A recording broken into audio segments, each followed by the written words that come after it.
Alright, so we did a single stage paint correction, full interior, plastic restoration,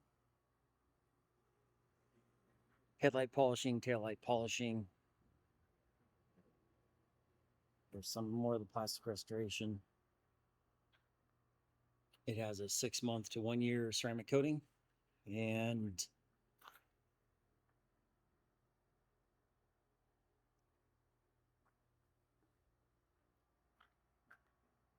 I'd say she's looking pretty snazzy. Headlights were restored. Look at that clarity. They're restored, then also ceramic coated with 2 coats of ceramic. And there you go, 2014 Subaru Forester.